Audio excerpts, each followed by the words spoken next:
The American Resistance documents how many Americans woke up after the 2016 election, and it has reminded me of the beauty and resilience of our unique and flawed version of democracy.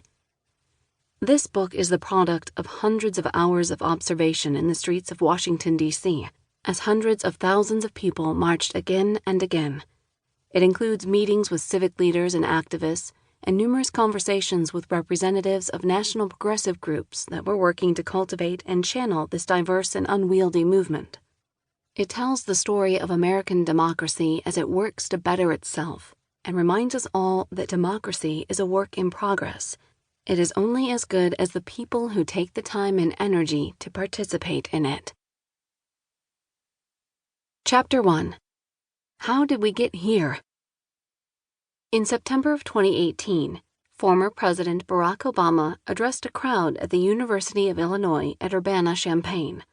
After months of living outside the political limelight and taking time off to be with his family and to kitesurf with Richard Branson, the former president re-entered public life before the midterm elections. Standing at the podium dressed in black and with a bit more gray around his ears, Obama announced, "I'm here today because this is one of those pivotal moments when every one of us, as citizens of the United States, needs to determine just who it is that we are, just what it is that we stand for. And as a fellow citizen, not as an ex-president, but as a fellow citizen, I am here to deliver a simple message, and that is that you need to vote because our democracy depends on it. The best way to protest is to vote." Although eloquently delivered, the former president's words were not particularly unique. A month later, during a conversation with Victoria Kaplan, the organizing director at Move On, I heard about all the ways her group was working to channel the outrage of the people marching in the streets into political action around the midterm elections. She expanded on Obama's address without even realizing it. You can't just march and think that things are going to change. We march and we organize, and we vote.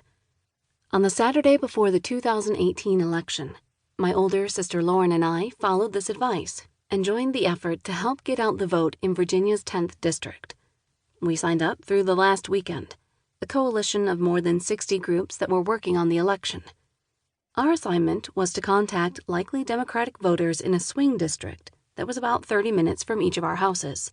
I had worked in politics and studied it since my graduation from college, so I am exactly the kind of person you might expect to see volunteering. But Lauren had traveled a different path. Working her way up from practicing law at a firm to serving as general counsel for a media company, Lauren had found little time for marches or political events beyond voting. Despite our varied political experiences, we both felt that we needed to do more than just vote in this midterm election. We arrived for our morning shift at a large house in Virginia, in the suburbs just outside of Washington, D.C. In a cavernous basement recreation room, we joined a crowd of more than 60 people, locals and others who had traveled from nearby Maryland, the District of Columbia, and other districts in Virginia. The people in our Saturday morning shift looked exactly like what my research had found to be the bulk of the American resistance. Mostly middle-aged white women with a few bright pink hats and pins that said #resist on them. We received a quick pep talk from former Virginia Governor Terry McAuliffe, instructions from the candidate's campaign on how to remind inconsistent Democratic voters to vote on Election Day, and we were sent on our way. As I walked out the door into the crisp autumn morning, I shook my head and thought about what I was doing. More than 12 years after writing a book about fundraising canvassing on the left, and 28 years after I had first canvassed in college, I was on my way back out onto turf to knock on doors, this time for an electoral campaign. As my sister and I walked from house to house in this suburban area, crunching on the fall leaves, we quickly discovered that we were not the first canvassers to knock on these doors. These people had talked to other volunteers numerous times before we showed up on that last weekend. Most of the people who answered their door were very friendly, albeit a little exasperated to have more strangers come calling, and showed interest in the election. One woman told us that she was on her way to pick up her daughter at the University of Virginia.